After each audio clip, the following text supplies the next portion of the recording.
Valentina had a tough life. Her father heroically perished in a hot zone when she was still a young girl. Her mother raised her alone, struggling to provide for her daughter. Unfortunately, she wasn't successful at it. Valentina's mother, Veronica, suffered from poor health and would spend months on end confined to the hospital. Eventually, her employer began hinting that they didn't need chronically ill workers. After resigning once again of her own accord, Valentina's mother would lock herself in a room where she would cry into her pillow out of helplessness. Money was always scarce for Valentina and her mother. Sometimes their dinner would consist of nothing more than bread dipped in salted sunflower oil or plain noodles. At school, Valentina was the worst dressed among the children, and they would mock her.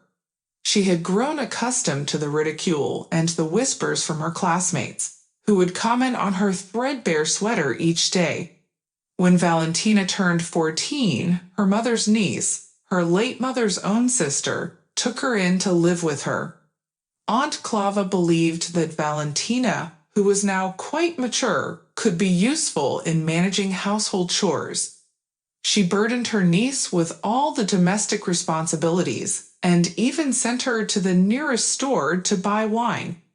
That was where Valentina would encounter Clava's best friend, who worked there and could supply them with alcohol on credit.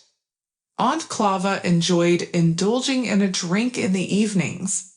When they didn't have money for wine, she wouldn't hesitate to send Valentina to the neighbor's house to borrow moonshine.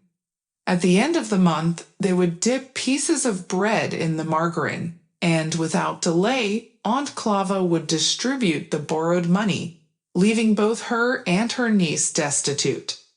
Intoxicated, Aunt Clava would constantly get into disputes.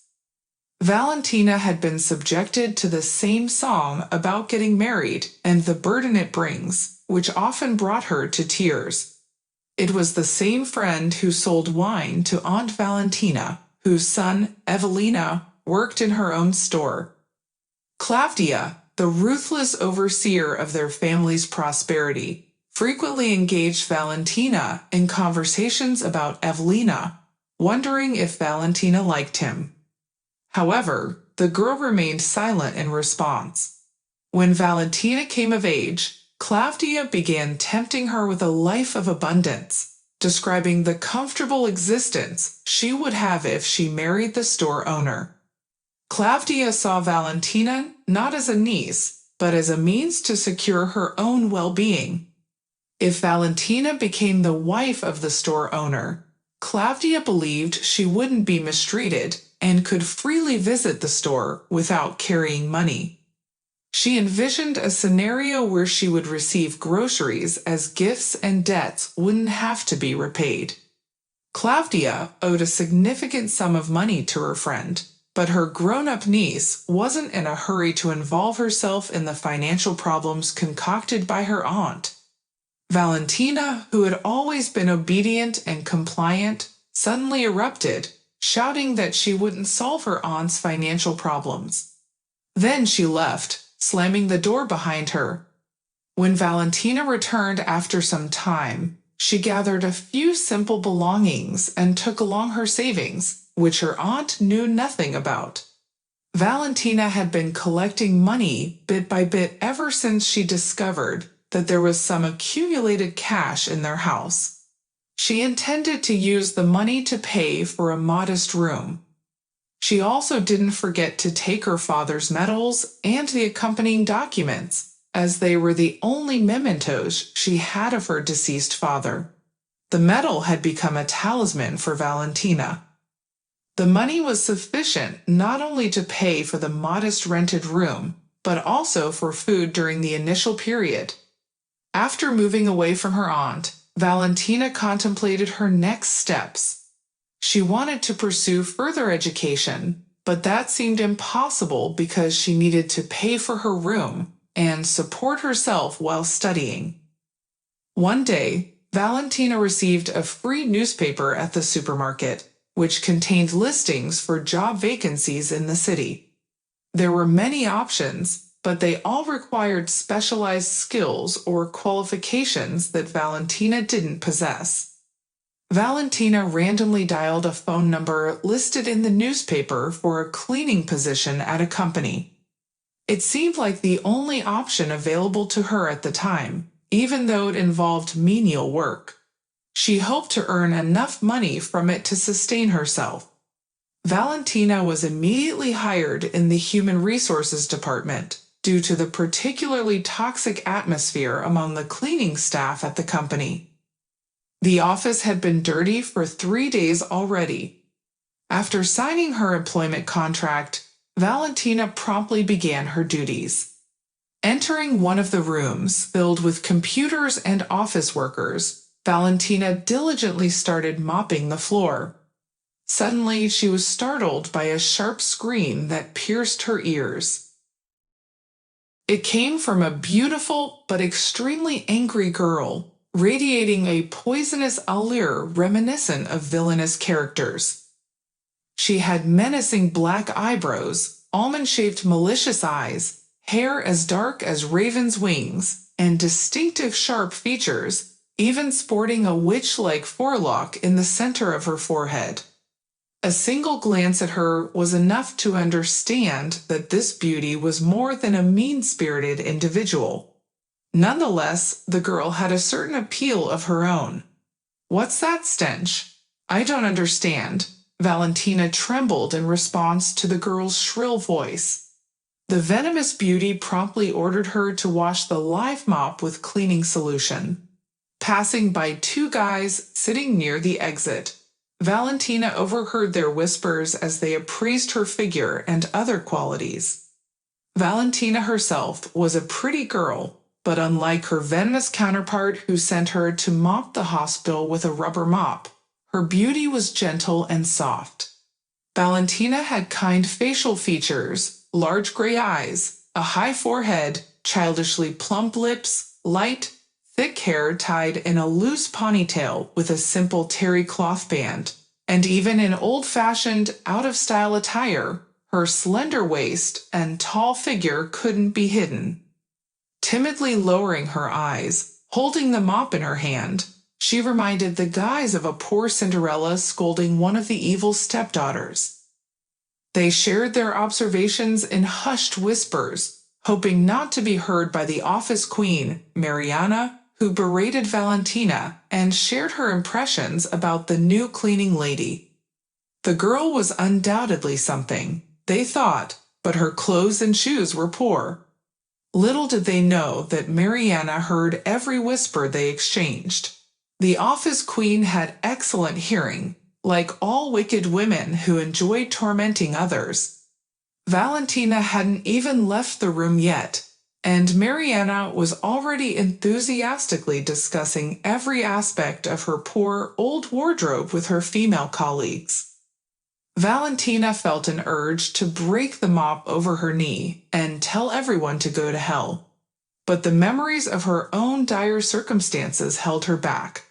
Without giving in to the surging emotions, Valentina rinsed the rubber mop and returned to the office, resuming her floor cleaning duties, ignoring the mockery of her female coworkers.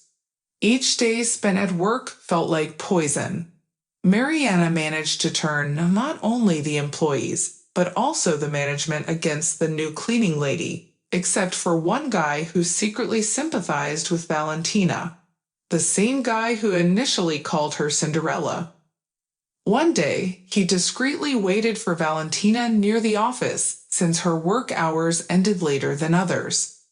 After waiting, Igor invited her to a cafe where they chatted cheerfully. Igor seemed open and kind to Valia. However, the next day, one of Mariana's friends approached her in one of the long office corridors. "There you are, silly girl. Found someone to flirt with, huh?" "Igor, Mariana's guy. They're planning to get married. If I tell her that you went to a cafe with him, Marushka will ruin you. She'll soon be in charge of the department." "That'll be fun for you," the girl said maliciously. The following day, Valia received an unpleasant surprise when she entered the room where the department she worked in was located. Mariana immediately started singing a song, "Hello, Second-Hand Girl," while wearing a serious expression on her face. She asked Valia where she could buy a vintage sweater like the one Valia was wearing, referring to Valia's worn-out shoes as excessive NKVD fashion and Spanish boots. Mariana came up with new and elaborate ways to ridicule each item of Valia's wardrobe. The employees present during the humiliation politely chuckled at Mariana's mean jokes. Valia didn't want to argue with the sarcastic careerist. From then on, Igor never invited Valia to a cafe again. By chance, they bumped into each other in the corridor. Igor shyly avoided eye contact and looked away. He couldn't bear to look into the eyes of the girl he had liked so much. He felt ashamed and disgusted with himself for betraying his budding affection. Even though he had laughed along with everyone else during the spectacle orchestrated by Mariana, he had grown disenchanted with Marushka long ago. But he didn't dare hint that they should end their relationship. Igor enjoyed his job in the office, and the salary suited him. He didn't want to jeopardize his future position as the department's head, so he didn't want to start a conflict with Mariana, who would soon hold that position. People like Igor were commonly referred to as opportunists. He hoped for career advancement and securing a place under the sun by any means necessary, even if it meant trampling on genuine emotions and betraying his nascent love. After the harassment of the cleaner who dared to pursue her fiancée, Mariana, the queen of the office, was satisfied with publicly humiliating Valia, and the temporary boost to her bruised self-esteem was short-lived. Valia soon confronted the harsh reality of life. If she quit this job, she risked being left without a paycheck. She hadn't read the employment contract, but when she went to discuss her resignation with the HR department, they informed her that if she left before completing at least 1 month of work out of the agreed-upon 40, she risked not receiving a penny. Allegedly, it was written in the employment contract. It was heartbreaking to lose the hard-earned money, so Valia had to stay. Almost all the money from her savings had run out. Besides, Valia now had to take care of a little pet. She couldn't leave Martin hungry. The small white kitten had somehow snuck into the office, and Valia had to hide him from the malicious Marushka for the rest of the workday. Being a kind-hearted soul, Valia couldn't leave the helpless month-old kitten on the streets, so she took him home. The kind old lady who lived in one of Valentina's rooms didn't mind the presence of the kitten. Valia named him Martin. When money became scarce, Valia shared her last affair with her pet. The long-awaited payday coincided with the day when the boss decided to visit the office. He was the head of the entire network of branches and enterprises, and everyone feared him except Mariana. She managed to gain the trust of the former military chief, who appreciated her sharp mind, predatory beauty, audacity, and boldness. When the management made rounds to inspect their properties, the boss didn't miss the opportunity to visit his favorite's department. Upon seeing him, Mariana stood up from her seat and hurriedly approached him, accidentally knocking over a half-empty coffee cup on the armrest of the massive computer chair. The remnants of coffee spilled from the fallen paper cup onto the floor silently, and Mariana quickly kicked the dirty cup under the table. She beamed with a friendly smile and approached the boss. "Hello, Nikolai Ivanovich. Why haven't you visited us for so long? We've missed you." Mariana skillfully pursed her well-defined lips into a tube, as if she wanted to kiss the boss. Then, she shot a vengeful glance at Valia, who was wiping the photocopier with a napkin.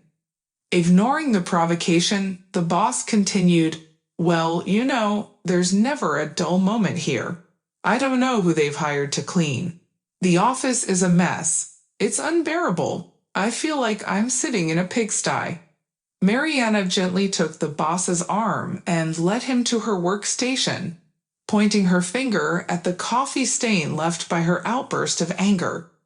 "You see? No, you don't see how our cleaner neglects her duties. My workstation is completely ignored. It's dusty and dirty now." Nikolay Ivanovich furrowed his brows. He was not an old man yet, imposing and muscular, with a military bearing. Mariana knew very well that the meticulous boss didn't tolerate disorder, so she decided to undermine the newcomer whom she saw as her rival. "Come to my office," the boss said tersely as he walked away, leaving Valia behind. His tone did not bode well. "Why is there disorder in the office? Why are you performing your job duties so poorly?" The boss carefully examined the flushed face of the embarrassed girl. The office was well organized, so he couldn't understand where the stain and dirt had come from. "I don't know," she struggled to say. "Valia just doesn't like me in the office. Mariana is constantly picking on me. Maybe she deliberately spilled the coffee. She just wants you to fire me." The boss, Nikolay Ivanovich, tapped his desk with the cap of his pen, lost in thought. "You seem like a good girl. I don't know why the office workers have such animosity towards you. By the way, who are you? Introduce yourself." Valia stated her first and last name, and when he heard her rather rare and unusual last name, Boss became concerned. "And your father's name? What was his name?" Valia lowered her head, but then raised it proudly. "His name was Yuri. He perished. But boss, he was my friend on the North Caucasus. He saved my life, pulling me out of the line of fire." Boss fell into deep contemplation, and Valia stood there, shifting her weight from one foot to the other, as silence dragged on. Finally, he spoke. "So that's what you're saying, Maryashka. Hazing suited you just fine. We'll get to the bottom of this. Go back to work for now. Tomorrow, I'll instruct them to hire a new cleaner. It's not fitting for the daughter of a hero to be pushing mops around. You should go and study. Your mother is alive, isn't she?" Valentina shook her head in disagreement. "No, I've been an orphan for a long time. I'm living with my aunt now, renting a room." Boss tightened his grip on the hand lying on the table, causing his knuckles to turn white. "We'll sort it out." On that day, Valia ran to her rented apartment, unable to contain her joy. Her first paycheck, and even a generous bonus. She quickly stopped by the pet store, buying cat pate for Martin. She saw a toy for kittens and purchased it as well. She was so proud of herself that she could provide for both herself and the kitten. But the next day held an even greater surprise. When Valia arrived at the office, she was astonished to see an unfamiliar elderly woman mopping the floors. The woman approached her, overly sweet and obsequious, and Valia went to see the HR manager. The manager brought a new contract. Valia was hired as a customer service operator. In the second half of the day, the boss arrived. He invited Valia back to his office and handed her the keys to an apartment. "These are the keys to my second apartment. I bought it for my future children, but I haven't had any yet. It's not right for my friend's daughter to be living in rented rooms. Live there. You can't be running around with a kitten," Valia said, asserting herself. Nikolay Ivanovich chuckled. "Sure, bring the kitten with you. You can even bring an alligator. The apartment has been empty for a long time. You and the kitten will take charge together." Having taken her belongings and Martin, Valia bid farewell to the elderly woman from whom she rented a room and moved into a spacious 3-bedroom apartment. After the move, Valia didn't rush to work, she flew. Despite being a simple operator and rarely handling calls, her boss treated her like a beloved child. He bought her new clothes and equipped her apartment with household appliances. He also started briefing her on the company's affairs. The childless soldier saw Valentina as his successor. He wished for Valia to be able to replace him in all areas related to managing the network of offices and enterprises if anything were to happen to him. Only Aunt Clava constantly insisted that there was no money for education, but Valentin's late father's friend insisted on her enrolling in the university's economics faculty. Surprised by the transformations in the appearance and behavior of the former janitor, Igor immediately found the courage to tell Mariana that their relationship had run its course. This statement didn't hurt her at all. Mariana had long considered him a hopeless loser and had been trying to flirt with her boss's son at her new workplace.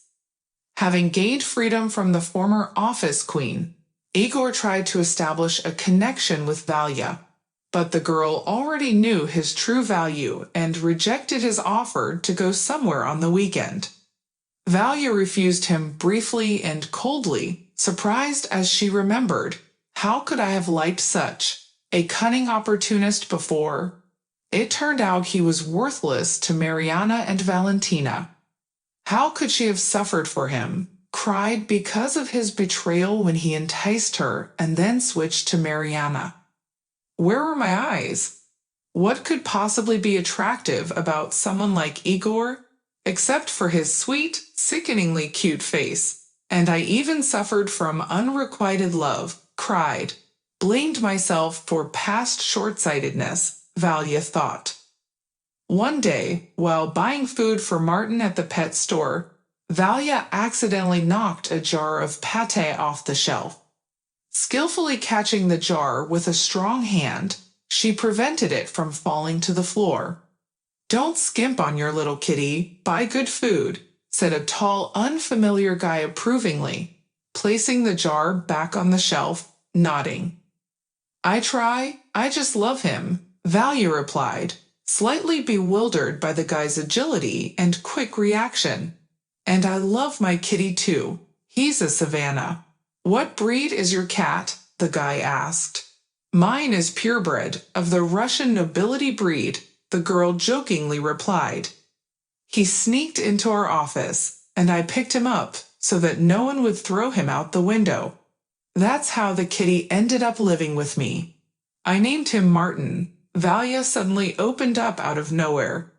Less than 10 minutes after meeting, the guy and the girl chatted as if they were old friends. Archip understood Valia's jokes, and Valentina liked his openness and the way he shared his views on life. Unbeknownst to Valia, Archip accompanied her to her home. They stood near the entrance for a long time, talking about everything under the sun.